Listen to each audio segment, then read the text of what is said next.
안녕하세요, 여러분. 23년 상반기가 가고 또 하반기를 맞이하는 굉장히 절체절명한 순간입니다. 그래서 빅 웨이브의 저자시죠. 거대한 변화가 일고 있다.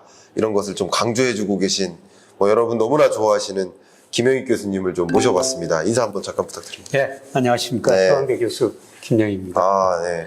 저도 이제 채널에서도 많이 뵙고 또 여러 자리에서 많이 뵙고 있는데 제가 가장 좋아하고 존경하는 이코노미스트세요. 예. 네, 저는 오히려 김 교수님을 존경하는데요. 얼마 전에 네. 제가 제 구독자하고 실시간 대담을 하는데 예. 경제 채널을 예. 어느 걸 봐야 되느냐 예. 네, 그렇게 물어보시더라고요. 네. 네, 그래서 김광석 교수님 채널 꼭 보세요. 예. 그렇게 해놨더니 다른 분들도 예. 아마 많이 동의를 하시더라고요. 그렇습니까? 예. 너무 감사합니다. 김영익 교수님 채널이 정말 훌륭한 채널이시고 아닙니다. 인사이트 많이 주시고 저보다도 예. 더 속보성, 분석 깊이를 많이 해주시지 않습니까? FOMC, 그 다음에 미국의 소비자 물가 이런 거 발표될 때 어떻게 저는 그렇게 빨리 데이터를 수집해가지고 또 빨리 전달해주고 제대로 분석해주는지 네. 참 부러웠어요. 아닙니다. 교수님, 제가 교수님을 이제 수년 동안 배워오지만 뵐 때마다 너무 겸손하셔가지고 아닙니다. 근데 겸손함을 또 많이 배웁니다. 배우는 부분들이 너무 많은데 어쨌든 이놈의 경제를 가지고 오늘 인터뷰보다는 다소 대담, 다소 이제 토론 방식을 토론을 좀 지향하고 있어서 좀 말씀하시다가 제가 혹시나 다른 생각을 갖고 있으면 또 의견도 여쭙고 서로 그러면서 또 여러분들이 좋은 방향성을 찾아가실 수 있지 않을까? 다양한 의견이 존재할 수밖에 없으니까요. 네, 시작하도록 하겠습니다. 특히 저는요, 인트로로 또 말씀드리고 싶은 게 저도 누가 이렇게 물어보면 누구의 말을 들으면 좋겠냐, 추천해달라, 어떤 채널을 보면 좋겠냐. 저는 그런 얘기 할 때마다 데이터를 보시는 분을 보셨으면 좋겠다. 근데 정말 데이터를 지금까지 만지시고 분석하고 하시잖아요. 데이터가 말해주기 때문에 데이터를 가지고 이야기하는 그런 분을 우리는 청취해야 되고 그런 분의 말씀을 저는 그런 생각을 하고 있거든요. 그래서 저도 김영익 교수님 너무나 추천하고 좋아하고 있거든요. 그거는 우리 김 교수님이 정말 데이터를 해석하죠. 어디 방송국에 갔더니 데이터를 해석했는데 좀 이상한 반응들이 많이 나와가지고 제목을 사슴이라고 말하지 못한 이유. 이렇게 제목을 달아놓은 게 있더라고요. 예, 맞습니다. 교수님도 고정 출연하시죠? 저도 고정으로 가고 있는데. 그래서 그 담당자들 이야기 들어보니까. 김 교수님이 데이터의 분석에 의해서 이야기를 하는데. 다른 분들이 좀 다른 주장을 많이 하나 봐요. 그래서 제목을 좀 그렇게 달았다. 그런 이야기를 하더라고요. 말씀하셨어요. 저도 이제 막 이야기하던 중에 지록위마라는 사자성어를 가지고 이제 말씀을 드렸던 건데 데이터가 분명히 사슴이에요. 그렇죠. 근데 독자들은 말을 원하는 거예요. 그렇다고 말이라고 하면 안 된다. 라는 코멘트였던 거거든요. 그게 우리 데이터를 분석하는 사람들 입장에서 맞는 것 같습니다. 데이터를 그대로 해석하고 데이터가 보여준 걸 이야기해야지.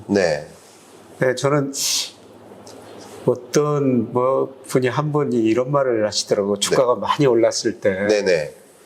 자기는 분명히 부정적으로 보는데 듣는 분들이 싫어해가지고 부정적으로 이야기를 못했다. 그런데 그대로 주가가 많이 떨어지니까 그런 말씀 하신다는데 그런 거는 전문가로서 그분이 아주 전문가인데 왜 그런 말씀을 하실까 그런 생각이 들었어요. 그렇군요. 제가 마침 여기 오는 길에 운전하면서 이 강변북로를 쭉 타고 오면서 어떤 생각을 했냐면 또 내일도 마침 그런 토론이 하나 있어요. 근데 마치 이런 겁니다. 한국 축구 국가대표팀하고 일본 국가대표팀하고 싸워요. 근데 모든 국민이 우리 국가대표팀이 이겼으면 하잖아요. 그렇죠. 근데 만약에 우리 국가대표팀이 전력 분석을 해보니 질 것 같다 라고 판단을 내리면 죄송한 표현이지만 질 것으로 전망된다 라고 얘기해야 된다고 생각합니다. 예, 맞습니다. 그러니까 희망과 전망은 다르다는 거죠. 예, 그렇죠. 제가 그런 상상을 하면서 이 자리에 왔거든요. 예, 더구나 저 금융시장은 좀 돈 부하고 관련된 거니까요. 네. 뭐 저는 뭐 정확한 데이터 이야기를 해주는 게 좋다고 생각합니다. 너무 좋습니다. 그럼 이제 데이터를 가지고 교수님하고 우리 말 그대로 빅 웨이브의 저자 교수님의 이름과 명성과 그 어떤 인적인 어떤 감성 이런 여러 가지 것들이 잘 반영되는 책을 내주셔서 이 책에 대해 기초해서 좀 여러 가지 이야기를 좀 많이 드리도록 하겠습니다. 먼저 미국 경제를 좀 짚어보고 싶은데 어쨌든 23년 상반기가 가고 하반기 딱 그 지점에 와 있는 거잖아요. 저희가 23년 상반기까지의 미국 경제를 먼저 정리하고 앞으로는 어떨지를 좀 나눠서 이야기를 나눠보고 싶은데요. 상반기 어떻게 보고 계셨어요? 뭐 상반기까지는 미국 경제 좋았던 것 같습니다. 네. 뭐 1분기 플러스 성장했고요. 2분기도 그 GDP 나오라고 거기 보니까 뭐 거의 2% 안팎 성장할 것이다. 이렇게 내다보고 있는데요.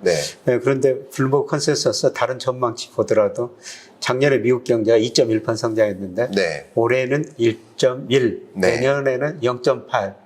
근데 내년에는 세계 경제 성장률도 다 올라오고 대부분 나라 전망이 올라가는데요. 미국 경제 성장률만 큰 선진국 중에서도 하락한다고 이렇게 전망이 돼 있거든요. 네, 맞습니다. 그걸 생각해 보면은 미국 경제에 그동안 쌓인 좀 불균형이 심하구나. 이런 생각이 들었었어요. 그렇군요. 근데 당장 저 상반기까지는 미국 소비도 좋고 고용도 좋죠. 그런데 저는 뭐 미국 GDP의 작년 기준으로 71%를 차지하는 소비가 둔화되거나 감소할 가능성이 있다고 그렇게 보고 있어요. 뭐 그렇게 여러 가지가 있습니다만은 뭐 미국의 가계저축률이 작년에가 3.7%였거든요. 그런데 2007년 금융위 직전에 3.4%였어요. 그 이후로 가계저축률이 가장 낮습니다. 그러니까 미국 사람들이 저축보다는 소비를 많이 해버렸다는 거죠. 그런데 올해 들어와서는 이제 저축률이 4%로 올라가고 있고요.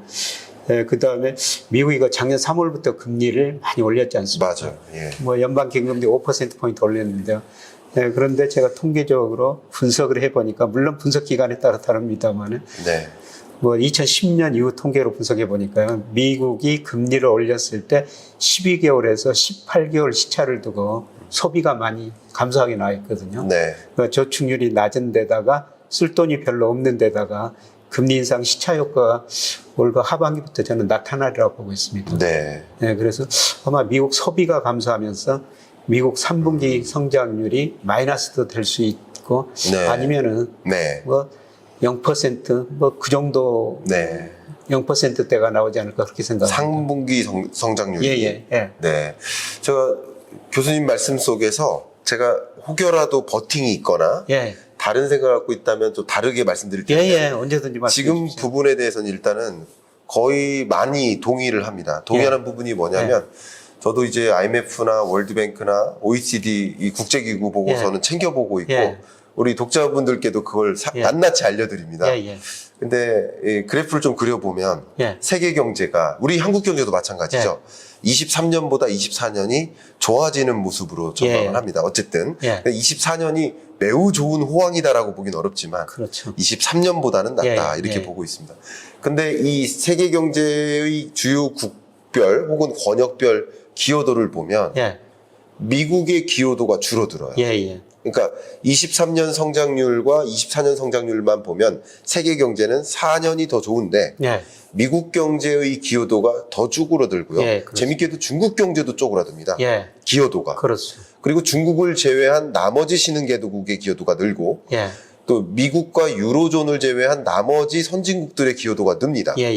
결과적으로 23년의 경제 지금 중반에서 하반기로 갈 때 이 경제의 국면이 좀 뭔가 변곡점처럼 보여지는데 그 변곡점에서 대단하게 확실하게 우리 명확하게 드러나는 거 한 가지는 미국과 중국의 경제가 23년 상반기까지는 좀 나름 회복을 지탱해 주다가 하반기부터는 이들이 쪼그라들어서 오히려 세계 경제의 뚜렷한 회복을 좀 막는 맞습니다. 그런 흐름이지 않을까 저는 생각하고 있거든요.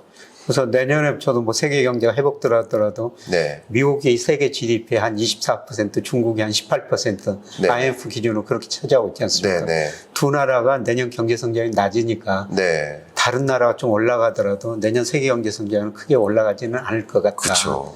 예, 그리고 기본적으로 2008년 금융위기, 2020년 그 경기 침체를 겪으면서 정부가 돈을 너무 많이 쓰고 중앙은행 돈을 많이 풀어가지고요. 네. 제가 보기에는 뭐 정부, 기업, 가계부채가 굉장히 높은 수준이기 때문에 네. 뭐 경제가 회복되더라도 과거 평균보다는 낮은 성장을 할 수밖에 없을 것이더라. 네. 그래서 OECD, IMF도 뭐 특히 IMF가 2028년까지 세계 경제 전망을 해놨는데요. 네. 과거 평균보다 낮은 성장을 전망하고 맞습니다. 있거든요. 네네. 예. 그럼 말씀하신 것처럼 어쩌면 23년 상반기까지의 미국 경제는 물론 여러 가지 불협화음들은 많이 있었지 않습니까? 예. 특히 금융부실. 예. 그리고 부채한도 협상, 예. 요런 게 가장 굵직한 주제들이었고, 예. 더군다나 미중 패권 전쟁이라는 예. 좀 긴장감, 예. 이런 것들이 미국 주식시장이나 뭐 세계 주식시장을 좀 억누르는 역할을 하다가, 예. 요런 게 조금 해소되면서, 예. 예를 들어서, 금융부실이라는 불안감, 예. 은행 파산이라는 불안감, 예. 불안감이 주식시장을 좀 억누르다가 예. 해소되고, 예. 또 역시 부채한도 협상이라는 것이 억누르다가 해소되고, 예. 예. 미중 패권 전쟁이라는 그 불확실성도 좀 다소 예. 뭐 장기적으로는 영원한 주제일 수 있겠습니다만, 예. 예. 그러니까 뭐 1, 2, 3, 4분기로 나눈다면 좀 3분기 들어서면서 조금 해소되는 느낌. 예. 그러니까 이런 것들이 주식시장에 나름 훈풍을 가져온 게 아닌가 예. 이렇게 보고 있는데요. 상반기까지의 주식시장 어떻게 교수님 진단하고 계십니까? 뭐 상반기 주식시장을 보니까 세계에서 이제 가장 많이 오른 지수가 우리 코스닥 지수였고요. 네.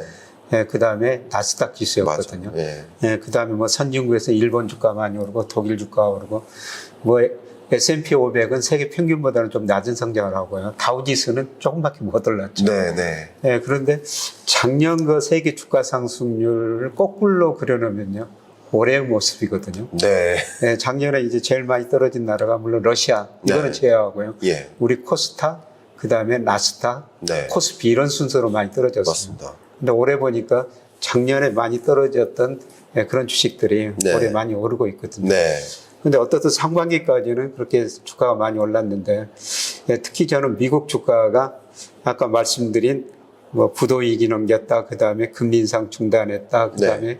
일부 금융회사들 뭐 파산했다가 좀 안정됐다, 그런 문제 때문에 오르는데요.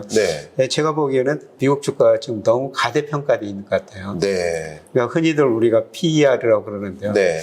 지금 미국 시장에 이 12개월 이 기대치로 보면은 PER이 한 20배고요. 네. 현재 기준으로 보면은 25배 정도 됩니다. 네. 근데 장기 평균 한 16배 정도 되거든요. 네. 어떻든 현재 기업이기나 미래 기업이로서 가대평가됐다는 겁니다. 네. 예, 그리고 저는 거시경제 측면에서 명목 GDP에 비해서 주가가 예. 장기적으로 같은 방향으로 가거든요. 네. 올해 미국 명목 성장률을 3%로 잡아놓으면요. 네. 뭐 제가 그걸 가지고 추정해 보면은 미국 S&P 500 적정 수준이 3,530 정도 나오거든요. 네. 지금 4,400이니까. 예. 그에 대해서 또 가대평가됐고요. 그 다음에 산업 생산, 소매, 판매, 고용, 그 다음에 유동성 M2. 이런 걸 가지고 미국 S&P 500을 평가했더라도요. 네. 거의 15% 정도 가대평가되어 있거든요. 네. 그래서 기업 수익이나 거시경제 변수에서 지금 미국 주가가 지나치게 가대평가된 상태다. 네. 예. 그렇게 지금 현재 상태는 그렇게 파악하고 있습니다. 네. 그러면 어쨌든 미국의 어떤 주가 상황이 과대평가되어 있고 좀 비싸다. 예. 그러니까 어떻게 보면 버블이다라고 예. 보고 계시고 예. 실질적인 미국 경제의 침체는 예. 하반기부터 시작된다. 예. 그렇기 때문에 미국 주식을 늘리는 것보다 줄이는 게 좋겠다. 이런 예. 생각을 갖고 계신 건가요? 예. 예. 그래서 작년 뭐 하반기부터 장단기금자 역전됐지 않습니까? 네. 10년하고 맞아요. 예. 2년 국채수요. 경기 침체 온다 하는데 네. 지금까지 안 왔는데요. 아직까지 이렇게 최장 기간이 있었습니까? 예. 이렇게 제 시차가- 경험상에는 없었거든요. 예, 시차가 긴 경우는 별로 네. 없었던 것 같습니다. 예. 예, 그런데 저는 요새 그 주간 지표로 주간 실업상 청구 건수라고 네. 있지 않습니까? 예. 예, 그게 그 작년 9월 말이 한 18만 건 약간 넘어가죠. 최저치 네. 기록했거든요. 예. 예, 그런데 지난주에 26만 건이 맞아요. 약간 넘었어요. 예. 예, 그런데 그 주간 실업수당 청구 건수하고 미국 경기 침체하고 보니까요. 네. 기간에 따라 가지고 뭐 길어졌다, 짧아졌다 그런데 평균 11개월 정도. 네. 주간 실업수당 청구 건수가 올라가면은 11개월 후에 평균적으로 네. 지난 미국 경기 사이클에서 네. 경기 침체가 왔더라고요. 네. 그리고 미국 실업률이 3.4%까지 떨어졌다가 5월에는 3.7%까지 올라갔지 않습니까?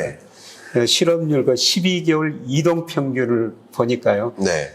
12개월 이동 평균 접점 치고 나서 평균적으로 한 4개월 지나면은 네. 경기 침체가 왔어요, 미국 네. 경제가. 네. 그래서 장단기 금리차가 이렇고 그런 고용 통계들을 보니까 네. 그 시차를 고려하면은 조만간 미국 경제가 침체에 빠질 가능성이 높다. 네. 이렇게 보고 있고요. 네. 그리고 저 나름대로 그 프라빈 노질 뭐 이런 거 가지고 미국 경제 침체 확률을 계산해 보거든요. 네. 그래서 여러 가지 경제 변수 뭐 거기에 들어가는 주가도 들어있고 실업률도 들어가 있고 그 다음에 뭐 제조업 지수 네. 뭐 이런 것도 PMI 들어가고 지수. 예. PMI 이런 것도 들어가는데요. 네. 6개월 후에 제가 가지고 있는 모델로 침체 확률을 구해보면 한 20% 정도까지 네. 좀 올라가고 있거든요. 네. 네. 네.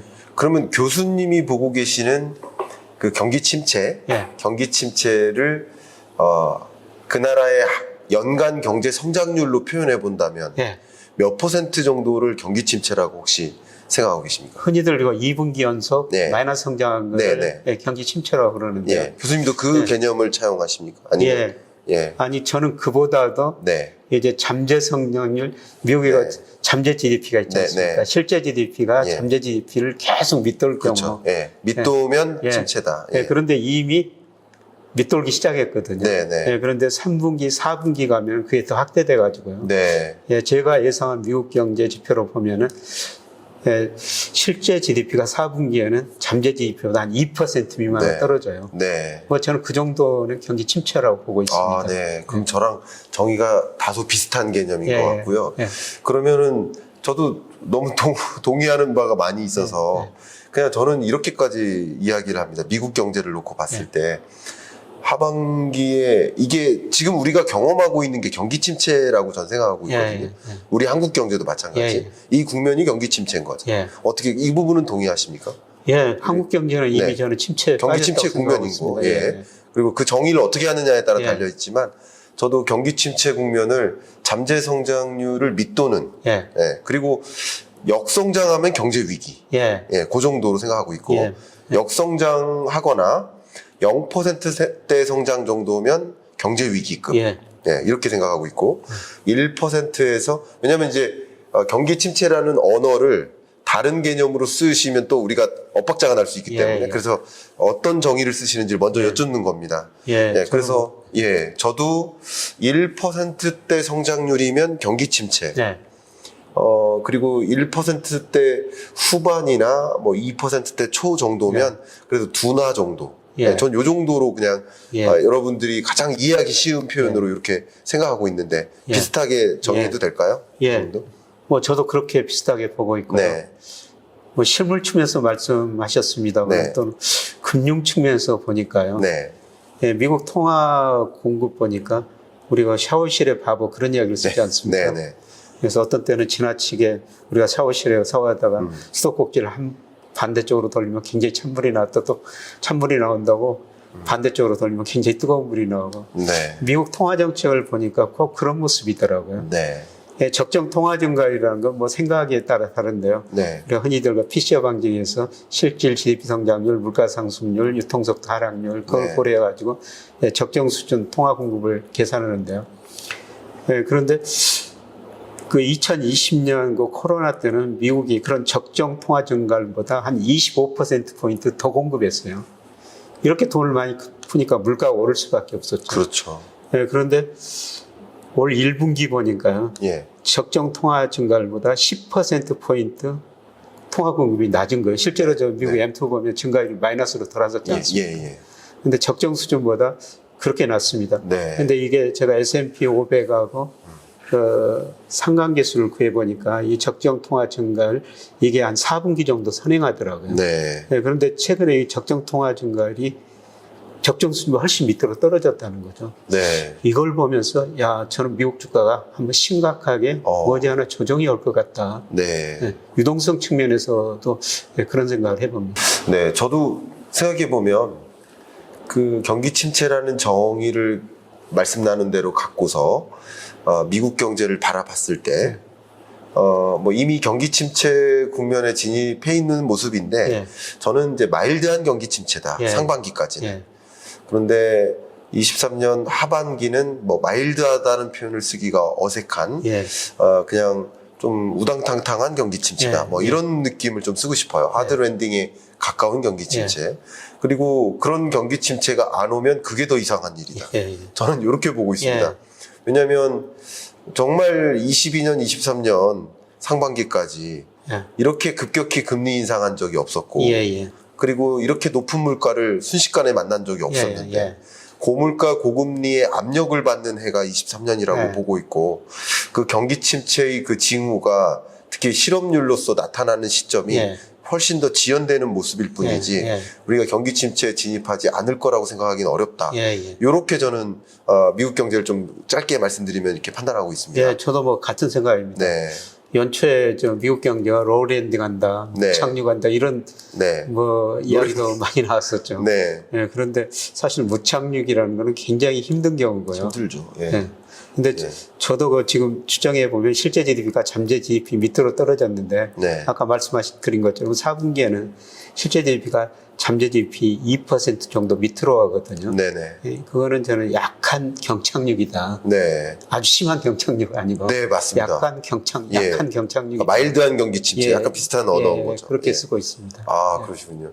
교수님하고 상당 부분 이제 견해가 비슷해서 제가 오늘 큰맘 먹고 토론을 해야 되나 하는 마음이었는데 오히려 좀 방향성을 같이 찾아나간다는 측면에서 우리 독자분들도 도움이 될 것 같습니다. 그런 생각도 좀 들고 있습니다. 그러면 이제 미국 주식 비중을 좀 줄여야 될까요? 어떻게 생각하십니까? 저는 뭐 단기적으로 좀 줄여야 된다고 생각하고 네, 있습니다. 네. 네, 그럼 그래서 요즘- 아까 말씀드린 것처럼 제가 보는 모든 경제 지표에 네. 대해서 지금 가대평가된 상태다. 네, 네. 조만간 제자리로 갈 것이다. 네. 그 제자리가 아까 그 3,530도 이야기했고 뭐 3,900, 뭐 산업생산 이런 거로 보면 3,900 정도 되는데요. 네. 지금 4,400은 그런 제자리에 비해서는 제가 보기에는 지나치게 높다는 겁니다. 네. 그래서 앞으로 2, 3개월 동안 네. 뭐 한 10% 안팎은 조정을 보일 수가 있다. 그래서 올해 제가 뭐 주가 전망을 하면서 뭐 우리 주식, 미국 주식 뭐 5월까지는 그래도 한번 투자해 볼 만하다. 네. 그런데 6월, 8월에는 조금 리스크 관리를 해주시는 게 좋을 것 같습니다. 이런 말씀을 드리는데요. 네. 제가 어떻게 구체적으로 뭐 매돌이 어떻게 할 수가 있겠습니다만, 네. 저는 그런 시점, 제가 예상하는 시점에 지금 접어들고 있다고 생각하고 있어요. 지금 리스크 관리를 좀 하셔야 된다는 거죠. 좋습니다. 그런데 요새 저 방송을 진행하다 보니까 같이 방송하는 분들이 네. 최근에 그 미국 주식 투자해가지고 수익률이 굉장히 높다고 자랑을 많이 하더라고요. 그걸 보면서 네. 야, 미국 주가 참 많이 올랐구나. 네. 네. 그렇네요.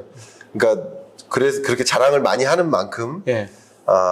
많이 고평가 되어 있다. 예, 그렇습니다. 라고 예. 좀 비싸다 이렇게 판단하시고요. 그럼 여기서 한번 이게 저의 생각은 아니고 여러 또 뭐 이코노미스트들도 달리 생각하는 분들이 있으니까 네. 이런 생각을 하는 측면도 있습니다. 네. 그리고 아마 우리 독자분들도 이 질문을 해주면 좋겠다라는 네. 의견이 있을 것 같아서 네. 어쩌면 날카로운 질문, 반하는 질문 한번 네. 드려볼까 하는데 23년 중반을 향해서 예. 기준금리 인상의 그 춤이 끝나는 라스트 댄스. 예. 어쨌든 추가적인 금리 인상이 있을 수도 있지만 예. 있어봤자 한 번, 두 예. 번. 예. 그리고 어쨌든 금리 인상 다 끝나간다. 예. 그러면 금리 인상 경로 속에서 22년부터 시작됐던 예. 이렇게 약 1년여 동안에 걸친 금리 인상 동안 5%, 예. 벌써 5%포인트를 올렸잖아요. 예. 이렇게 이 동안 주가가 상당한 하방 압력을 받았었고 예. 오히려 금리를 강하게 인상하기 시작하는 초입에 예. 이게 언제까지 올라갈 것이다라는 두려움에 예. 주식시장에서 이탈했다가 예. 이제 금리가 어느 정도 금리 인상 속도 조절이 들어가는 과정에서 예. 거의 이제 선반영되니까 주가가. 예. 그래서 이제 회복되는 국면이다라고 볼 수 있거든요. 그러니까 금리의 정점이 이쪽에 있다면 주가의 저점은 먼저 한 6, 7개월 정도 먼저 있었던 거죠.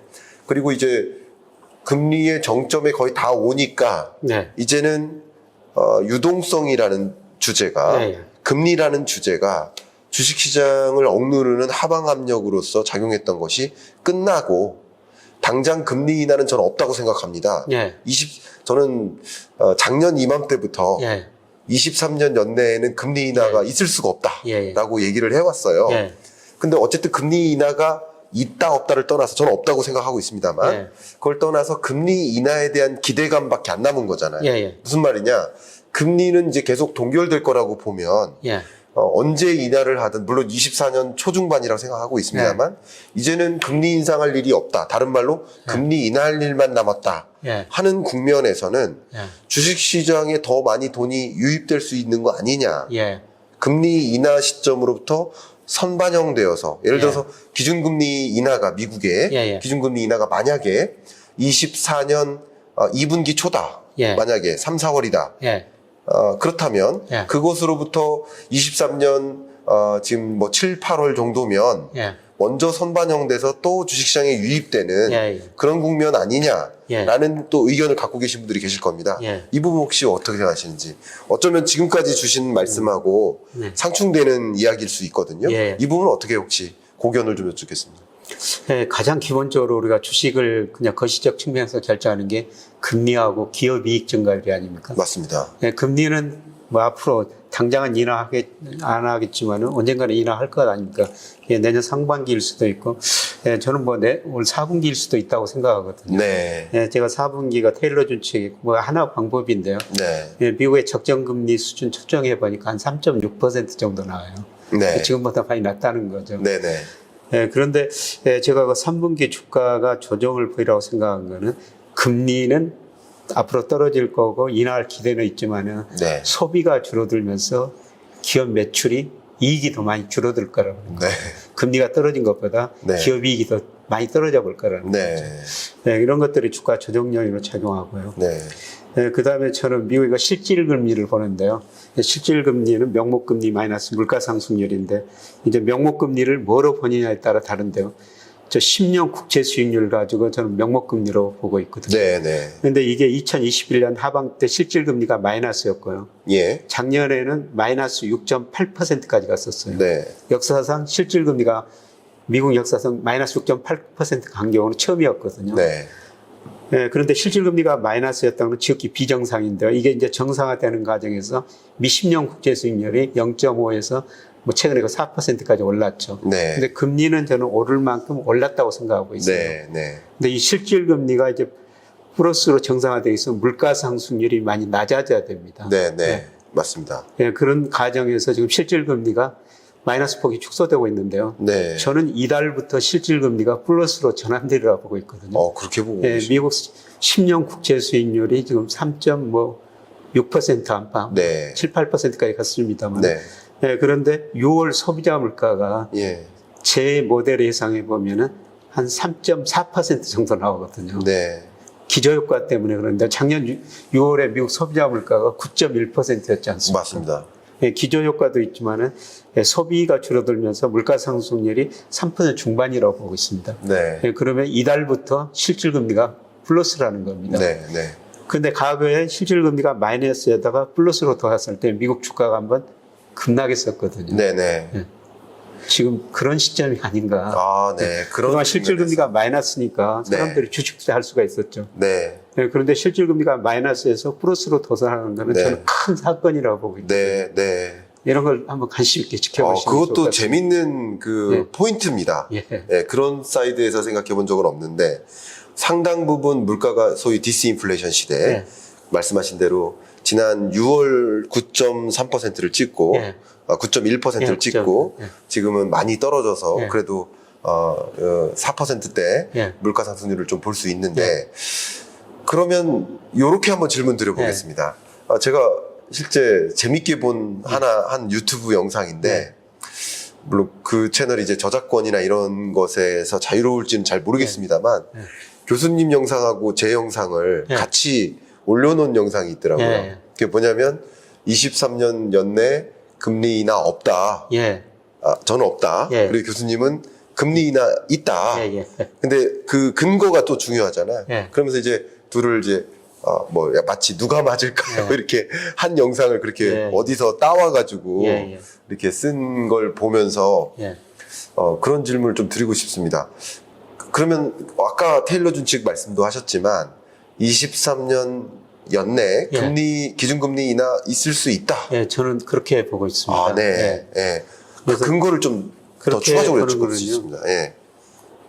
테일러 준칙이라는 게 이제 네. 두 가지 기준을 가지고 있지 않습니까?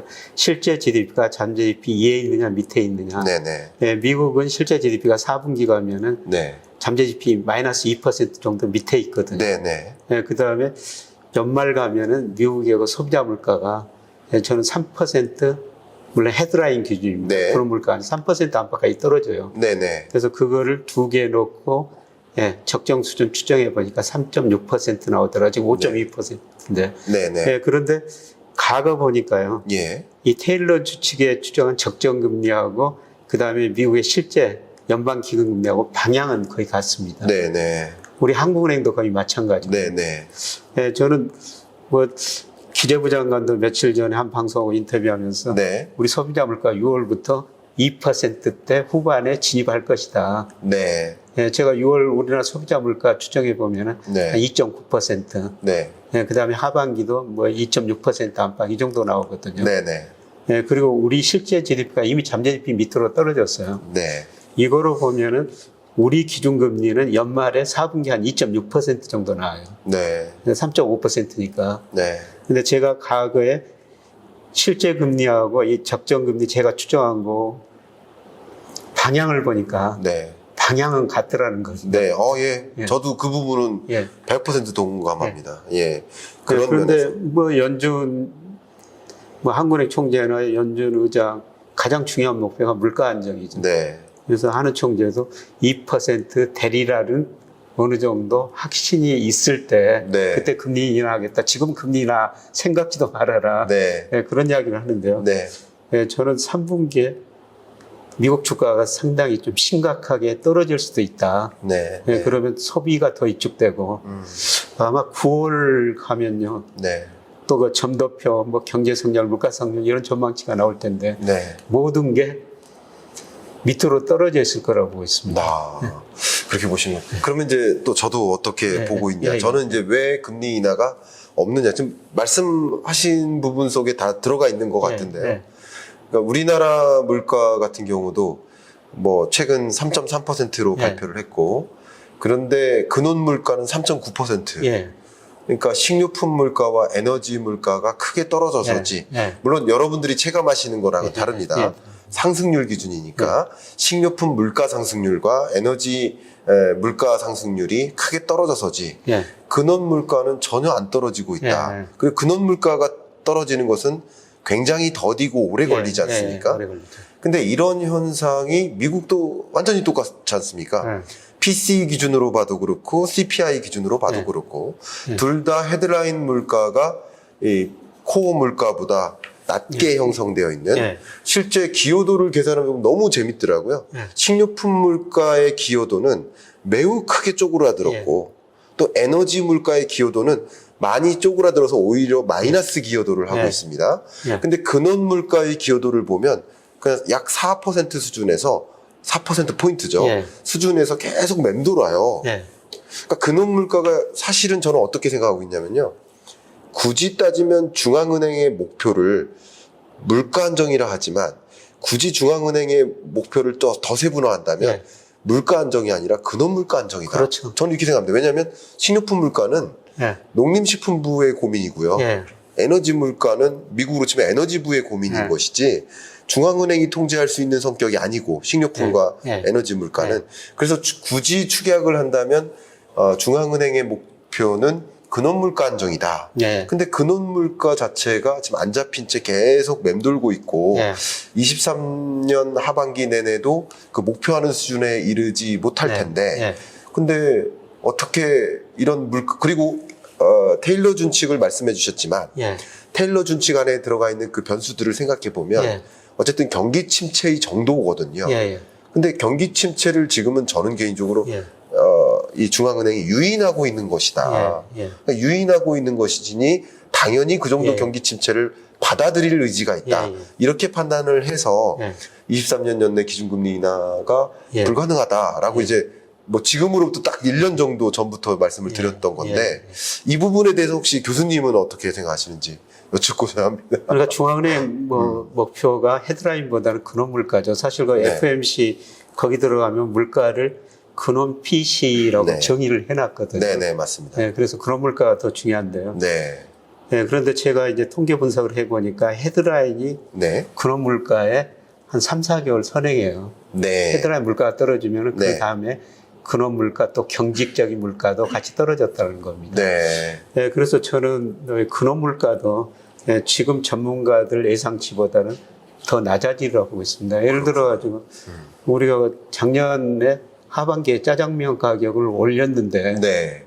그거 작년에 올렸으면 하반기에는 저는 안 올릴 거라고 보고 있거든요. 네. 그러면 작년 수준하고 올해 수준하고 같다면은 네. 그 물가 상승이 0%죠. 그렇죠. 네. 네. 물가가 같다면. 예, 이미 근원 물가에 대한 상품 가격을 이미 많이 올렸으니까 네. 이거를 올리려면은 또 다른 변화가 있어야 되는데 그렇죠. 네. 예, 예. 그거를 또 한 단계 올리려면은 네. 또 다른 시간이 필요하다. 그러니까 작년에 이미 한번 올려놨기 때문에 네. 라면 가격도 작년에 올렸는데 지금 올리지는 않을 것 같거든요. 네, 예. 네. 그러면 작년 수준하고 올해 수준으로 같다면은 네. 물가 상승률이 점차 낮아질 수가 있다는 겁니다. 네. 그래서 저는 그 근원 PC 그런 물가도 뭐 지금 예상한 것보다 실제로 가면은 더 낮아지라고 보고 있고요. 네. 그 다음에 저는 아까 미국 소비가 이축될 것이다. 네네. 예. 수요가 이축되면은 네. 뭐 그런 물가 이것도 지금 예상치보다는 좀 더 낮아지리라고 보고 있습니다. 네. 그럼 이제 교수님과 이제 저의 이제 견해의 차이는 네. 그거 같아요. 저도 물가가 하향 안정화 될 것으로 보고 있습니다. 예. 그걸 이제 소위 디스인플레이션의 시대라고 정의하는 거고요. 그런데 하향 안정화 되지만 23년 연내에는 목표하는 수준까지는 예. 이르지 못한다라고 저는 보고 있는 것이고 교수님은 오히려 목표하는 그 수준에 빨리 진입할 수 있다. 그러니까 그렇기 때문에 금리 인하가 있을 수 있다. 예. 통화 정책은 늘 그 선제적이어야 된다고 이렇게 보고 네. 있거든요. 네. 왜냐하면은 미국이나 우리나라 금리 인상 시차 효과를 보면요. 아까 네. 미국이 금리 인상했을 때 12개월, 18개월 사이에 소비가 가장 많이 줄어들더라. 네. 우리나라도 여러 가지 경제 지표 분석해 보면 한 1년 정도 시차를 두고 가장 많이 물가나 소비에 영향을 미치거든요. 맞습니다. 그러니까 올 4분기 통화 정책은 네. 내년을 보고 해야 된다. 네. 그런데 사실 그 쉽지 않은 일이죠. 맞습니다. 쉽지 않은 일이에요. 네. 선제적인 통화 정책 쉽지 않은 거고요. 대표적으로 그 2008년 8월에 우리 한국은행이 금리를 인상했어요. 네. 그때 경기 좋다 물가 온다. 예, 예. 그런데 바로 며칠 후에 미국에서 금융위기가 왔지 않습니까? 네. 그러면서 갑자기 금리를 인하했거든요. 네. 그만큼 미래 경제 상황은 우리가 모른다는 겁니다. 예, 예. 그런데 한 가지 확실한 거는 금리 인상하면은 시차 효과가 있다. 네, 네. 그 시차 효과를 정말 그 통화 정책을 잘 하려면은 네. 미리서 대응해야 된다. 저는 네. 그렇게 보고 있습니다. 그런 관점에서. 네. 그러면 이렇게 질문 드리면 될 것 같네요. 우리 김영익 교수님이 네. FOMC 위원은 아니시니까. 네. 근데 FOMC 위원이시라면 네. 김영익 교수님을 FOMC 위원으로 모시면 네. 금리 인하의 한 표가 더 점도표상에서 하나 더 등장할 수 있겠습니다만 네. FOMC 위원들도 그렇게 선제적으로 움직일 거라고 생각하신다는 뜻인 거죠. 예, 저는 앞으로 6월, 8월 달에, 예. 6월, 8월 들어서 주가도 급락하리라고 아까 말씀드렸죠. 네, 네. 최소한 10% 이상 급락하고 그러니까. 소비가 감소할 거라고 보고 있거든요. 네. 예, 그리고 고용도 예. 최근에 그 실업수당제가 올라간다고 말씀드렸습니다만 네. 서서히 최근에 서서히. 그 미국 갔다 온 사람들 보니까 그 기술 중심지 거기 어디입니까? 네. 거기 예. 갔더니 과거에는 아침 저녁으로 예. 그 출퇴근 시간에 차가 엄청 많이 밀렸는데 실리콘밸리 말씀. 실리콘밸리. 예. 예. 그런데 최근에는 그 정도가 많이 안 많이 하고 예. 있대요. 예. 그러니까 저는 당장 7월부터 네. 미국 고용이 감소하리라고 보고 있습니다. 그렇군요. 예. 그러니까 교수님이 그렇게 바라보시는 이유가 딱 있으시네요. 예. 교수님의 뷰는 생각했던 것보다 미국 경기가 23년 하반기에 예. 좀 강하게 침체될 것이고 예. 예. 그래서 소비가 강하게 위축될 것이고 그러면서 물가가 생각했던 것보다 빨리 잡힐 예. 것이고 목표하는 수준에 이르르니까 예. 당연히 금리 인하가 있을 수도 있는 것이다. 예. 이렇게 보시는 거예요. 예.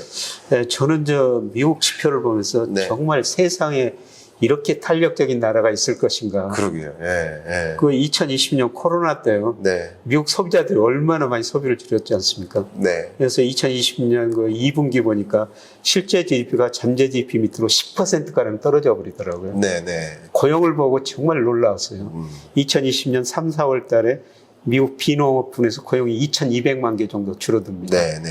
그 이전 10년 동안 늘었던 일자리를 단 2달 사이에 줄여버린 나라입니다. 그러니까요. 그래서 저는 3분기부터 소비가 위축되고 기업 매출이 떨어지면요. 기업 CEO 입장에서는 내가 일자리를 너무 많이 늘려놨네. 갑자기 줄여버리기 시작할 거라는 겁니다. 그러니까요. 예. 그런 현상들도 여러분 잘 예의주시하시면서 미국 경제를 좀 바라봐 주시면 좋겠습니다. 제가 교수님과 말씀 나누는 동안에 우리 김영익 교수님 같은 분이 정말 경제를 먼저 바라보시는 이런 분들이 우리 금통위 위원으로 모셔줘야 되지 않을까. 총재로. 김 교수님이 가셔야 되죠. 저는 너무 나이가 들었고요. 예, 아닙니다. 그런 생각을 했는데 자연스럽게 아마 많은 분들이 또 동의해 주실 것 같은데 한국에 유례없는 일이 일어나는 겁니까? 23년 하반기에 정말 기나긴 그런 저성장 그런 것들이 23년 하반기에 한국 경제로 넘어와서 시작될 거라고 혹시 바라보고 계신지 여쭙고 싶습니다. 예, 우리 경제를 두 가지 측면에서 보고 싶어요. 네. 구조적 측면에서 보고 그다음에 단기 경기 순환 측면에서 보고 싶어요. 너무 좋습니다. 예, 구조적으로 보면은 우리 잠재 성장률이 너무 빨리 낮아지고 있죠. 네. 1980년대 10%였는데요. 지금 제가 추정해 보면은 2%에서 1% 후반으로 가는 과정이거든요. 네, 맞습니다. 그래서 잠재 성장을 결정하는 노동, 자본, 생산성 이런 걸 고려하면요. 우리 잠재 성장률이 1% 후반으로 진입하는 과정이다. 네. 예, 그리고 이제 단기 사이클로 보면은 그 동행지수 순환 변동치라는 게 현재 경기를 판단하는데 가장 중요한 지표지 않습니까? 네, 그렇습니다. 예, 그런데 그게 제가 보기에는 작년 10월이 정점이었던 것 같아요. 네. 네, 그러면 가급 평균적으로 보면은 우리가 1972년부터 우리 통계청에서 기준 순환이라고 발표하지 않습니까? 네. 평균 수축 국면이 18개월이었거든요. 네. 그러니까 현재 우리 경기가 구조적으로는 저성장 국면에 들어섰고 단기 순환 등에서 수축 국면에 들어선 거죠. 네. 그런데 이렇게 경기는 나쁘다는데 왜 주가가 오르느냐? 네. 사실 현재 경기 지표로 보면은 올해 주식 투자 못했을 겁니다. 네. 그런데 제가 그래도 올해는 주가가 긍정적으로 그냥 빠질 때마다 주식이 늘리셔야 됩니다. 네. 그렇게 말씀드렸던 거는 우리나라가 선행지수 순환변동 통계청에서 발표하는데요. 그게 2021년 6월에 정점이었었어요. 제가 그때 그걸 보고 좀 비관적인 이야기를 많이 들었습니다만은 그게 제가 예상해 보니까 3, 4월 무렵에 계속 저점일 것이다. 그런데 일단 4월까지는 떨어졌어요. 5월 통계가 이달 말, 6월 말에 발표가 됩니다. 좀 더 지켜봐야 되겠습니다만은 저는 선행지수가 조만간 저점을 칠 거라고 보고 있거든요. 저점 찍고 올라온다는 것이죠. 그래서 주가는 거기에 반응한다는 거죠. 근데 올해 우리 주가를 보니까요. 코스피가 5월까지 거의 17% 올랐는데 코스피 업종별로 보면 제일 많이 오른 게 전기전자 업종이에요. 무려 31%는 올랐습니다. 그리고 운수, 장비, 이게 자동차 같은 거였죠. 이게 25%는 올랐어요. 맞습니다. 그런데 전기전자나 자동차 이런 거는 경기 관련주거든요. 저는 주시장이 왜 이렇게 경기 관련주들이 미리서 올랐을까? 그거는 선행지수 순환변동의 상승을 기대하고 올랐다는 거죠. 그래서 주가가 먼저 오르고 선행지수가 저점을 치고, 그럼에도 불구하고 제가 좀 6월, 8월은 조정을 거칠 것이다. 그는 미국에서 충격이 올 거라고 지금 보고 있고요. 네. 네, 그리고 이런 경기를 반영해가지고 이런 거 업종 주가가 네. 단기적으로 너무 추세 2로 벗어난 거예요. 네, 네. 그러니까 저는 뭐 주식 비중을 저 나름대로 하나 기준을 마련해 놨거든요. 네. 네. 우리 통계 기법에 호드릭 프레스코트 필터라고 있지 않습니까? 네, 네. 네.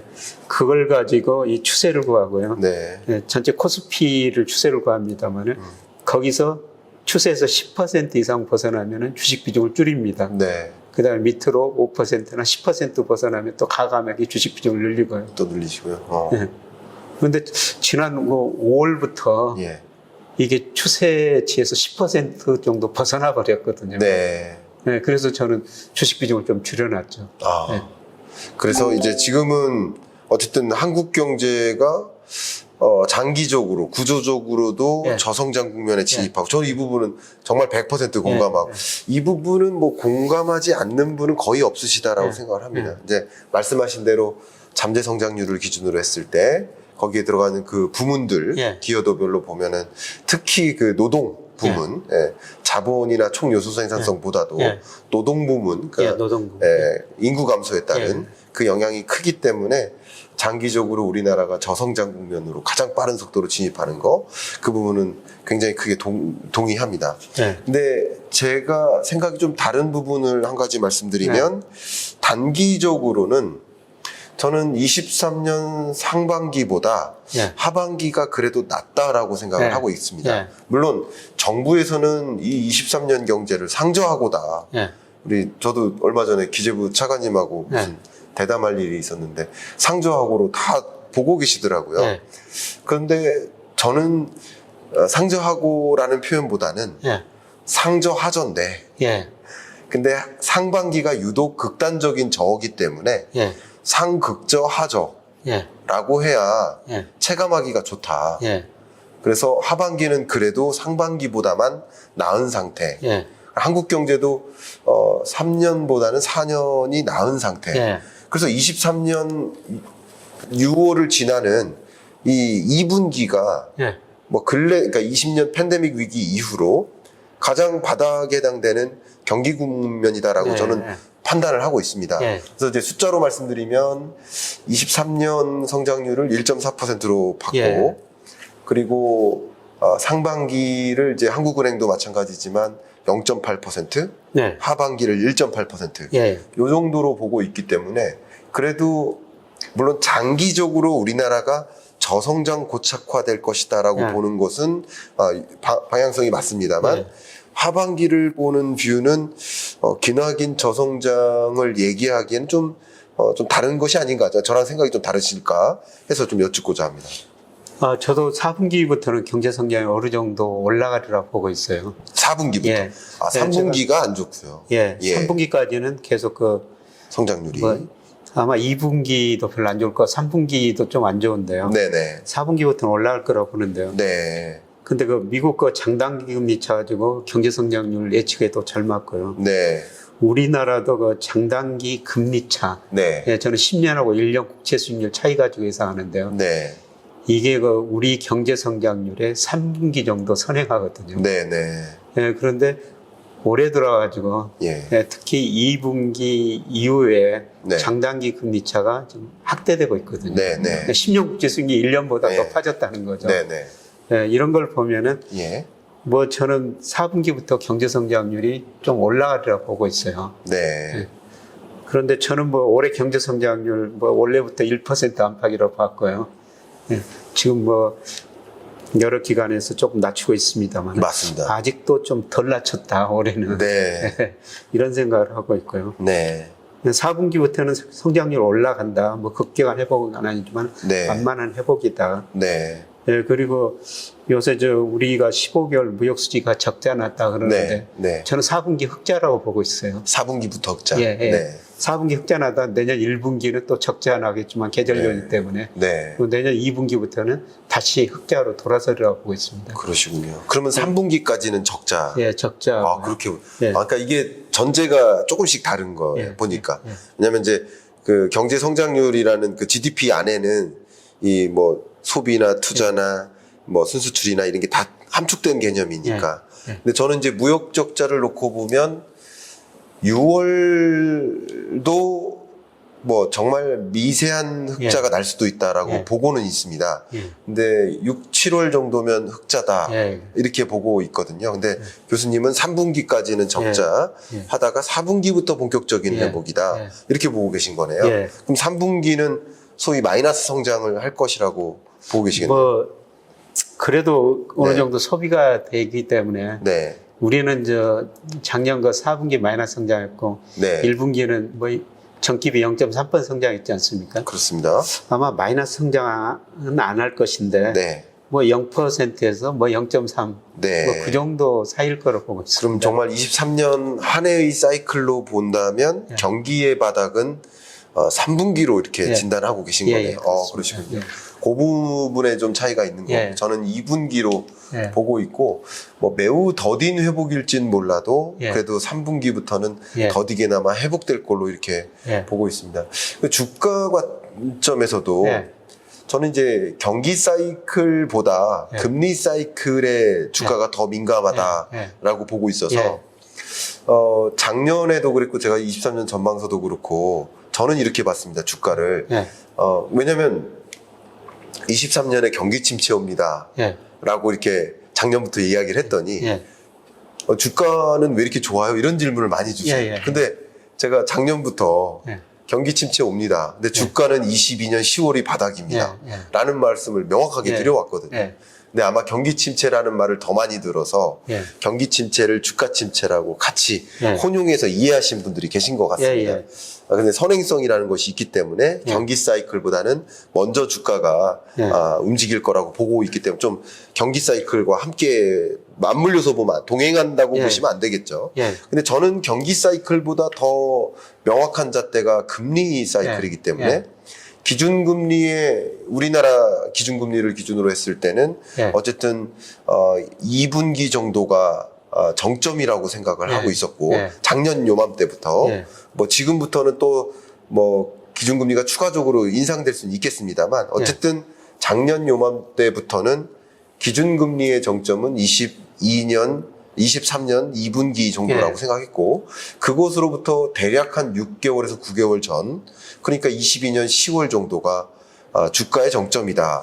바닥이다. 근데 재밌게도 주가의 바닥도 그 지점이고 환율의 정점도 그 지점이고요.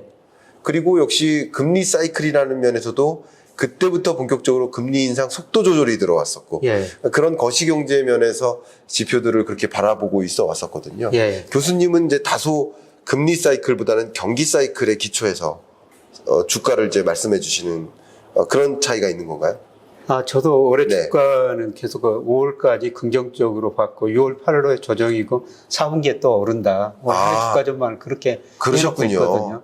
그러면 이제 경기하고 거의 비슷하게 경기의 바닥은 23년 3분기니까 그래서 23년 4분기부터 주가가 회복된다. 이렇게 보시는 거네요. 그래서 올해 제가 주식 투자하시는 분들한테 언론에 나오는 현재 경기는 보지 말자.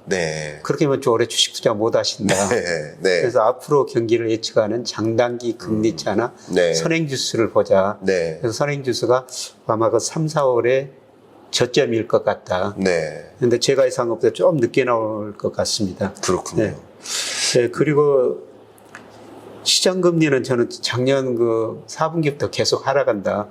실제로 10년 국채 수익률이 작년 10월 초에 4.6%까지 갔지 않습니까?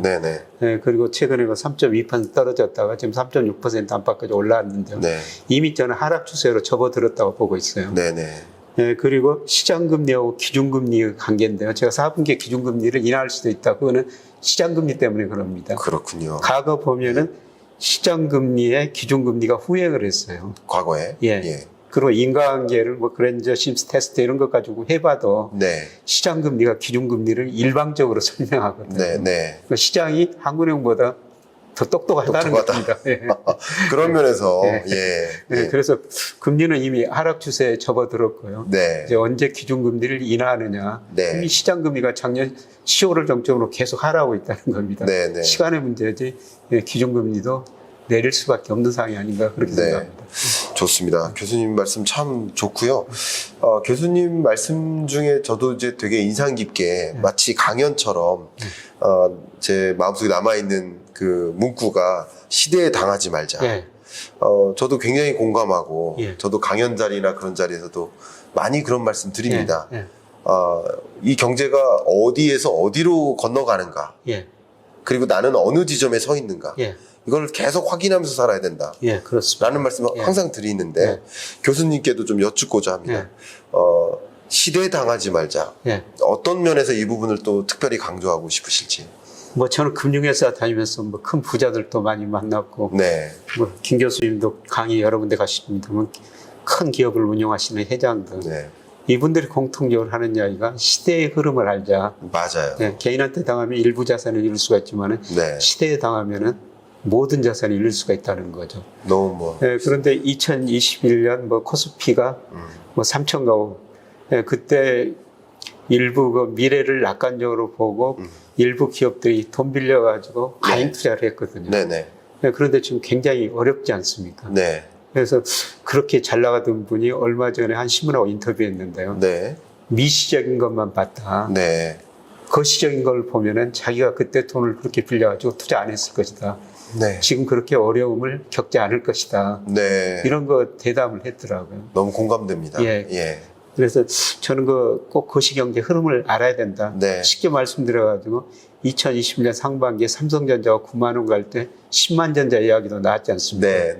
그런데 그때 선행지수는 꺾이고 있어요. OECD 한국 선행지수가 먼저 꺾였고 우리 선행지수가 꺾였죠. 이런 거시경제 흐름을 알면은 삼성전자를 9만 원대 사는 게 아니라 6만 원 안팎에서 살 수가 있다는 거죠. 그래서 이런 의미에서 거시경제의 흐름은 투자를 하든지 기업경을 하든지 꼭 아셔야 된다고 생각하고요. 이런 의미에서 김 교수님이 굉장히 큰 역할을 해주시고 계시다. 이런 생각이 늘 들었습니다. 아유, 제가 우리 김영익 교수님 뵐 때마다 느끼지만 너무 겸손하셔가지고. 저는 있는 그대로 말씀을 드립니다. 제가 아닙니다. 정말 김영익 교수님이야말로 특히 제가 아주 존경하는 교수님 한 분이 계신데요. 아마 아실 만한 분이지만 그분이 저한테 이런 말, 저녁 식사 자리에서 이런 말씀 주셨어요. 기억과 기록. 교수님은 정말 오랜 시간 동안 이코노미스트로서 살아가시면서 그 많은 것들을 기록이 아니라 기억하시잖아요. 체화된 경제를. 근데 당장 제가 글로벌 금융위기도 그거부터도 제가 기억하는 게 아니라 기록에 의해서 설명드립니다. 그러니까 교수님이 이렇게 거장답게 수십 년 동안의 그 기억을 갖고 수많은 경험과 기억의 기초에서 해주시는 말씀이 굉장히 큰 말씀이세요. 저는 굳이 따지면 2010년대 이후 경제는 나름 기억의 기초에서 말씀드리거든요. 근데 그 기록과 기억이 같이 만났을 때 상당한 영향력을 발휘한다고 생각하는데 그런 면에서 우리 김영익 교수님이 정말 기억과 기록을 다 갖고 계신 정말 훌륭한 이코노미스트시다. 이게 누가 맞다 틀리다의 문제가 아닙니다. 이건 맞다 틀리다가 아니라 어떻게 경제를 그렇게 바라보는가 이거거든요. 그런 면에서 정말 중요한 역할을 해주고 계시다. 그런 생각을 합니다. 정말 아니요, 가짜는 아닙니다. 정말 있는 그대로 제가 말씀드린 거고요. 정말 빅 웨이브의 저자답게 이 거대한 변화에 대해서 말씀을 안내해 주시는 그 저자답게 정말 훌륭한 말씀 해주셔서 감사하고 그냥 한국 경제 부분을 말씀 나누면서 이 질문 한 번 더 드리고 싶어요. 우리 한국 경제가 어쨌든 장기적인 저성장 국면에 놓여 있는 거는 정말 명확한 사실인데 우리 경제 구조를 좀 바꾸기 위해서 우리 투자 얘기 말고요. 경제 구조를 좀 바꾸기 위해서 정책적으로 좀 조언해 주신다. 아니면 경영자들한테도 좋습니다. 조언해 주신다면 어떨까요? 우선 노동은 주어진 것이고요. 그러니까요. 외국에서 노동력 수입하지 않으면 어쩔 수 없는 거죠. 계속 지금 출산율 하락하고 있고요. 그 다음에 뭐 기업들도 자본 스탁 많이 축적해 놨으니까 네네. 예, 별로 투자도 크게 늘어나지는 않을 것 같습니다. 네. 예, 저는 우리나라 잠재 성장률을 올릴 수 있는 유일한 방법은 네. 총 요소 생산성을 개선하는 거라고 보고 있거든요. 네네. 예, 그래서 지난 정부 총리, 이번 정부 총리도 총 요소 생산성 한번 개선해 보자. 네. 그 전제 조건이 사회적 대타협이다. 예, 그런데 그게 잘 안 되고 있고요. 예, 그 다음에 제가 최근에 관심 있게 읽은 책 중에 하나가 네. 서울대학교 김세직 교수가 쓴 네.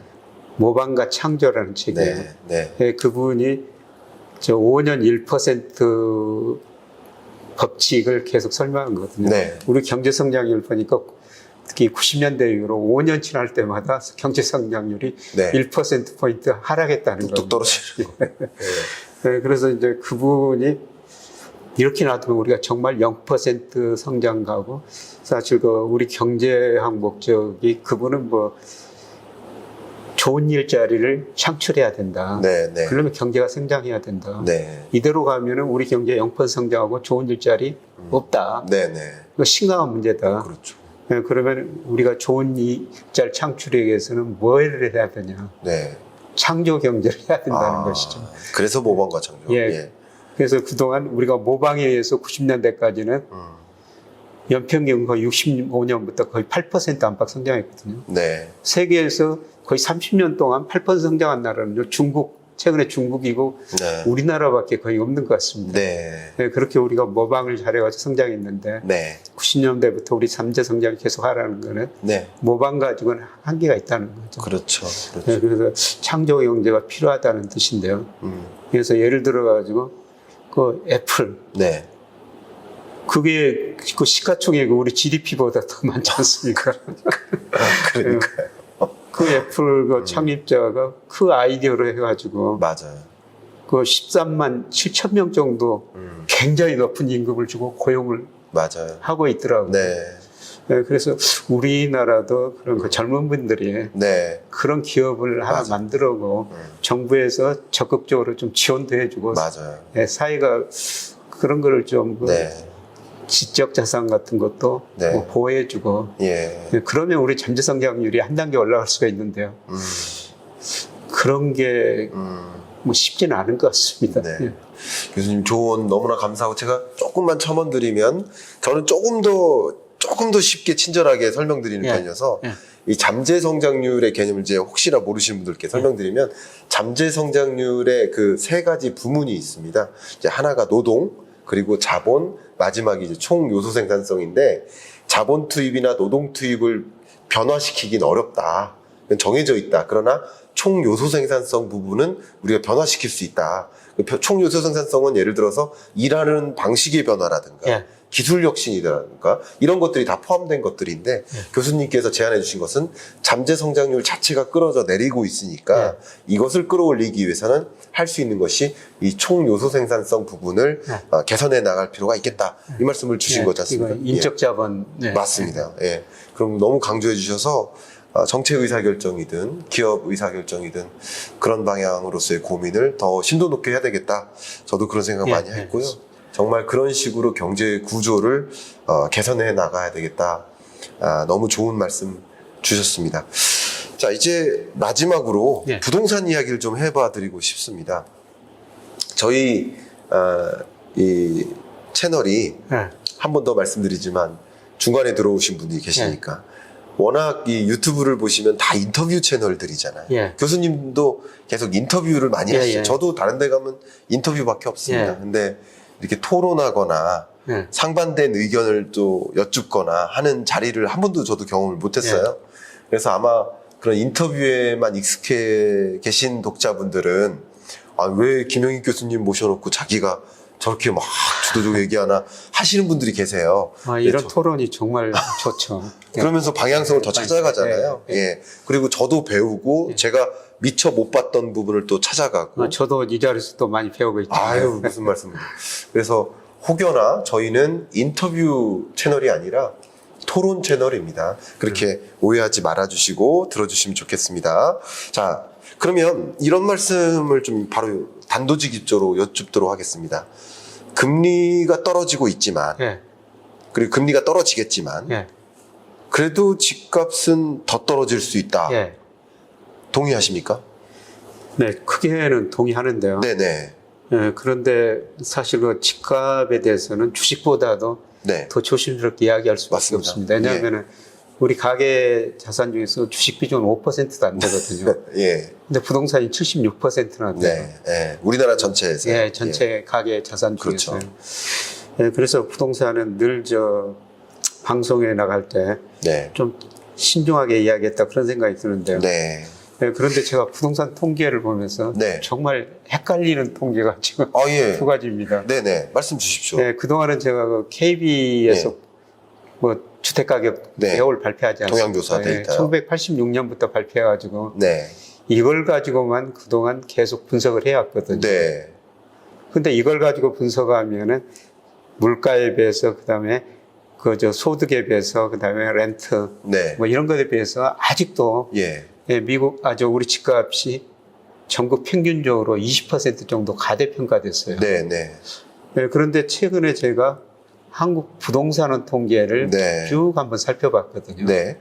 근데 이거는 KB 통계하고 너무나 많이 예, 차이가 갭이 나요. 좀 있습니다. 예. 예. 한국 부동산원 통계 보니까 네. 이미 일부 도시, 특히 대구 같은 데는 예. 집값이 2018년 급등 이전으로 그 밑으로 떨어졌고, 떨어졌어요. 예. 그 다음에 장기 추세를 구해보고, 예. 그러니까 이미 추세선 밑으로 예. 거의 예. 10% 정도 벗어나 맞습니다. 버렸어요. 예. 예. 그래서 이걸 보고 어떤 통계 가지고 이야기를 해야 될 것인가. 아, 네. 그래서 제가 작년 같은 경우는 뭐 언론에서 네. 저를 대표님 비관론자, 어떤 분을 낙관론자로 네. 비교해서 저는 떨어진다, 네. 어떤 분은 올라간다 예. 이렇게 주장을 했습니다. 네네. 그래서 작년 부터 올 연초까지는 네. 계속 떨어진다 네. 이런 이야기를 했거든요. 예, 맞습니다. 그런데 한국 부동산 통계를 보니까 예. 야 조심스럽게 하게 됐다. 아, 그렇군요. 그래서 어떤 통계를 제가 믿어야 될지를 잘 모르겠어요. 그렇군요. 그래서 두 통계의 성격이 어떻게 다른가 이게 봤더니 네. 모집단 네. 조사 개수로 보면은 예. KB가 한 2,000개 정도 네. 많더라고요. 예, 맞습니다. 그리고 지수를 하는데 KB는 산술 평균, 예. 한국 부동산은 기하 평균을 평균. 하고 예. 서로 다르더라고요. 네, 맞습니다. 근데 어떻든 그 방식이 다르더라도 최근에 두 차이가 너무 많이 나는 거예요. 네.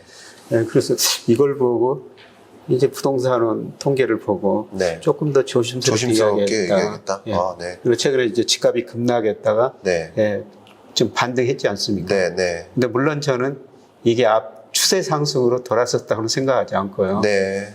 집값을 결정한 게 앞서 말씀드렸습니다만 금리도 되고 예. 경기도 되거든요. 그럼요. 예. 근데 제가 집값을 결정하는 요인을 분석해 보니까 초기에는 금리가 영향을 많이 줍니다. 네, 네. 대출액이 영향을 많이 주고요. 맞습니다. 근데 시간이 갈수록 6개월, 12개월 정도 집값 영향을 주는 요인을 분석해 보니까 네. 동행지수 순환 변동치예요. 네, 네. 그래서 동행지수 순환 변동치 이걸 보면은 작년 10월을 정점으로 이제 하락 국면이니까 네. 이걸로 보면은 집값이 아직 추세적으로 네. 상승 국면으로 도사서기는 좀 이르지 않느냐. 네. 그런 말씀을 드립니다만은 예. 이제 많이 떨어진다 이런 말씀. 못 들으시겠다. 네, 너무 좋습니다. 교수님께서 이렇게 솔직하게 말씀해 주셔서 너무 좋고요. 저도 정말 여러 통계를 다 보고 있습니다. 저도. 근데 그래서 여러분들이 헷갈려 하실까봐. 근데 저는 왜냐면 작년부터 집값은 조정되는 국면이라고 전망을 했었고, 근데 작년에 냈었던 경제 전망서에다가도 23년 중반을 기점으로 미분양 주택 건수가 해소되는 현상들, 그리고 매매 가격 등락률이 다시 반등하는 현상들이 있을 가능성이 있다라고 말씀을 드려왔었어요. 벌써 한 1년 정도 된 것 같은데요. 그래서 가끔 뵙는 분들은 왜 갑자기 바뀌었냐 이러시는 분들 계신데 바뀐 게 아니라는 거죠. 바뀐 게 아니라 작년부터 그렇게 말씀드렸던 거죠. 그리고 지금 선에서 제가 말씀드리면 이렇습니다. 교수님과 대화를 할 수 있어서 너무 행복한데요. 데이터가 다양하기 때문에 저는 그냥 반등의 개념을 뭐라고 할 거냐 이걸 먼저 말씀드리는 게 맞는 것 같아요. 그래서 우리 동네 집값이 오르면 반등입니까? 그거 아니잖아요. 그렇죠. 그러면 뭐 강원도 집값이 오르면 반등이냐?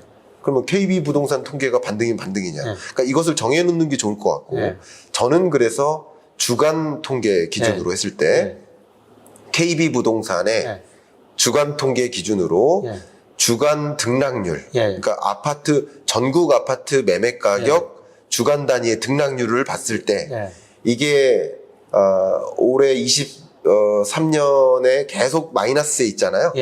지난해 말에 마이너스 0.48%를 찍고, 이게 나름 올라와서 지금은 이게 0에 거의 근접했습니다. 이게 0에 근접해서 0.07% 마이너스, 마이너스 0.05% 요 정도까지 온 거예요. 그러니까 저는 요 값이 0을 통과하는 것, 그걸 반등이라고 정의하고 말씀드립니다. 그래서 이게 0을 통과하는 지점이 23년 하반기에 올 거다. 그래서 아까 말씀하신 것처럼 그걸 저는 사슴으로 생각하는 거예요. 그게 사슴이고 사슴을 보고 사슴이라고 얘기하는 거예요. 이게 0을 통과하는 지점이 온다. 23년 3분기에. 그러니까 여러분들이 혹여나 떨어지는 걸 원하시더라도 그리고 저도 우리 한국 경제를 놓고 봤을 때는 떨어지는 게 더 건강상에 좋다. 우리 한국 경제 건강에. 떨어지는 게 더 좋다라고 보고 있습니다. 그러니까 저도 말이었으면 좋겠어요. 그러나 이 통계가 사슴이니 사슴이라고 얘기하는 겁니다. 전망과 희망은 달라져요. 그렇죠. 그래서 저는 이게 어쨌든 23년 하반기 중에 플러스로 반등하는 구간이 온다. 이게 제 전망이었던 거거든요. 혹시 이런 식으로라도 KB 부동산 통계 기준은 아니면 뭐 부동산원 통계 기준이든 혹시 너무 무리한 요청일지 모르지만 어떤 통계 기준으로 해서라도 그 값이 뭐 플러스로 반등한다든가 아니면 반등 못하고 계속 떨어진다든가 그런 식으로 혹시 말씀해 주실 수도 있으실까요? 저도 단기적으로 이제 플러스로 전환되리라고 보고 있거든요. 그런데 이게 이제 추세적으로 계속 오른 것인가, 뭐 주간 상승률이 계속 플러스가 나올 것인가, 저는 좀 플러스가 나오다가 내년 상반기까지는 다시 한번 뭐 주간 통계든지 월간 통계든지 다시 마이너스로 전환될 수가 있다. 그러면 제가 이렇게 여쭙도록 하겠습니다. 너무 좋은 말씀이시고요. 마이너스로 전환된다라고 하셨을 때 그러면 그 이유가 가장 대표적인 이유가 뭐라고 좀 생각하면 좋을까요? 우리 독자분들이 그런 경제 공부 좋아하셔가지고 그걸 원하시더라고요. 뭐를 보면서 마이너스에 진입할 수 있다라고 생각하면 좋겠는지. 아까 말씀드렸지만은 이제 제가 벡터 오토 리그레션이라고 이제 통계 VAR 모형이라고 있거든요. 거기서 이제 분산 분해를 하는데요. 거기에 집값을 결정하는 요소로 주가, 그 다음에 대출금리, 그 다음에 대출액, 그 다음에 동행지 순환변동치, 이걸 넣거든요. 그렇군요. 그런데 주로 이제 경기나 금리를 보시는 변수가. 거시경제 측면에서 말씀드린 겁니다. 그런데 그걸로 봤을 때 초기에는 금리나 주가가 영향을 많이 줘요. 그런데 시간이 갈수록 6개월, 12개월 후에는 동행지수 순환변동치가 집값에다 영향을 많이 줘버리거든요. 그런데 동행지수 순환변동치가 제가 보기에는 작년 10월이 정점이었다는 겁니다. 떨어지다 약간 반등했는데요. 그게 내년 상반기까지는 더 하락할 것이다. 그러시군요. 이런 의미고요. 그리고 최근에 저도 뭐 궁금해가지고 부동산 중개업소 하시는 분들한테 한번 물어보거든요. 현장은 어떻습니까? 너무 중요합니다, 그것도. 뭐 일부 이야기지만은 최근에 저 부동산 거래량이 3, 4월 달에 많이 늘었지 않습니까? 늘었습니다. 5월에는 조금 다시 줄어들었더라고요. 그런데 그 늘었던 이유가 뭐냐면은 그동안 저 급매물이 많이 나갔다는 겁니다. 실수요자들이 그걸 샀다는 겁니다. 그렇군요. 그래서 거래량이 늘었는데 최근 상황은 어떠냐면은 이제 팔려는 사람들은 조금 주가비 반등한다니까 가격을 올려버렸다는 거예요. 그 다음에 살려는 사람들은 아직도 불확실하니까 높은 가격에 안 사겠다. 사야 될지 고민하는 그래서 매수 가격, 매도 가격에 이렇게 차이가 있다는 거예요. 그 가격이 이제 좁혀져야지 다시 거래가 될 텐데. 그렇겠네요. 근데 문제는 아직도 그렇게 심리가 많이 개선되지는 않았다고 생각하고 있고요. 그렇군요. 심리는 사실 많이 개선됐죠. 제가 한국은행에서 그 소비자 심리 발표할 때 주택가격 전망 CSI라고 발표하거든요. 저도 그거 봅니다. 계속. 그게 작년 11월에 66이었어요. 네, 그런데 최근에 거의 90에 접근했거든요. 맞습니다. 예. 물론 그 100 이하면은 앞으로 예. 떨어진다고 보는 사람이 더 많다는 건데요. 네. 그건 많이 개선됐어요. 맞습니다. 네, 그런데 그걸 제가 주택 가격하고 분석해 보니까 예. 한 15개월 정도 그 심리가 선행하더라고요. 네네. 이런 거 보면은 네. 한 내년 상반기쯤이 예. 집값이 저점일 것이다. 네. 그리고 거기 보면 아주 그 재밌는 게 여자하고 남자하고 심리 지수를 따로 발표하거든요. 네. 네, 남녀 구분할 수 있고 지역별로 구분할 예, 지역별로도 나오고 네. 그렇죠. 예. 예, 그런데 보니까 항상 그 여자 심리가 남자 심리보다 높더라고요. 네. 네. 예, 그리고 제가 통계 분석, 상관관계, 인과관계 분석을 해보니까요. 네. 여자 심리 지수가 집값의 상관계수도 더 유의하고 인과관계도 더 높게 유의하게 나타나고 있어요. 그거 재밌네. 예. 예, 그걸 보면서 예. 집은 그냥 여자분들한테 맡겨야 된다. 이런 농담합니다. 그럼 교수님도 댁에서 사모님이 집에 사야 될 예, 집 이걸 결정하실까요? 예, 저는 뭐 집에 대해서는 늘 알아서 하라고. 그러니까 여자의 심리가 더 중요하다라는 말씀. 예, 그것도 예. 재밌는 말씀이시네요. 주택가격 전망 CSI를 저도 매월 업데이트하면서 보고 있습니다만 결국 이 값이 22년 끝자락에 바닥을 찍고 예. 이게 계속 100 밑에 맴돌고 있습니다만 그래도 100을 통과하기 직전의 상황까지 그렇습니다. 온 거죠. 예. 그러니까 저는 어떻게 보고 있냐면요. 이 주택가격 전망 CSI가 예. 100을 통과하는 지점, 예. 과 앞에 말씀드렸던 KB 부동산 예. 주간 단위 등락률 예. 이 그래프가 0을 통과하는 예. 지점과 예. 미분양 주택 건수가 7만 5천 호를 찍고 지금 7만 1천 호까지 해소되고 있는데 예, 좀 줄어들었죠. 이게 6만 5천 호대로 떨어지는 구간이 예. 만날 거라고 보고 예. 있습니다. 예. 제가 보고 예. 있는 뷰가 그렇고요. 예. 그래서 23년 3분기에 0을 통과할 것이다라고 예. 보고 있는 겁니다. 예. 근데 교수님은 24년 1분기 정도 그러니까 지금 0을 통과하지만 다시 또 그게 조정됐습니다. 계속 뭐 계속 주간 단위로 플러스가 나온 게 아니라 네. 뭐 3분기에 이렇게 계속 플러스가 나오다가 네. 또 내년 상반기까지는 네. 한 번 더 한 번 더 예. 조정될 수 있다. 네.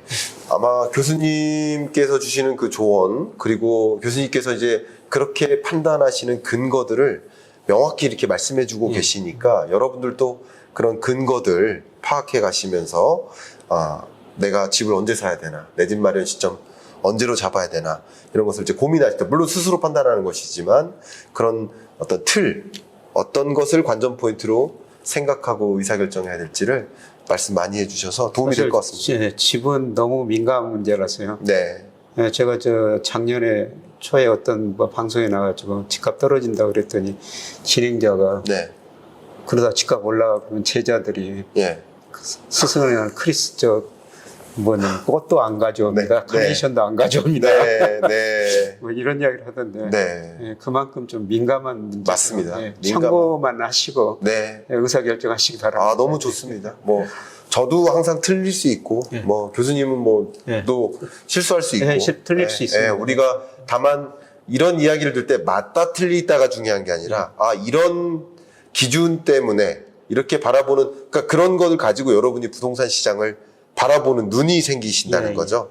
그래서 그런 눈으로 부동산 시장을 바라보시고 좋은 판단하시면 좋겠다. 이 말씀 좀 올리면서 마무리하면 좋겠습니다. 우리 빅 웨이브, 거대한 변화의 저자 김영익 교수님과 정말 좋은 대담 나눌 수 있어서 제가 많이 배우는 시간이었고요. 다시 한번 또 출연해 주셔서 또 이런 거대한 변화가 있게 되는 변곡점 지점에 또 많은 가이드라인 주시면 좋겠다 생각합니다. 저도 또 많이 배웠고 많은 생각을 하게 됩니다. 네, 끝까지 겸손을 잃지 않으시는 우리 김영익 교수님 너무나 감사합니다. 고맙습니다. 감사합니다.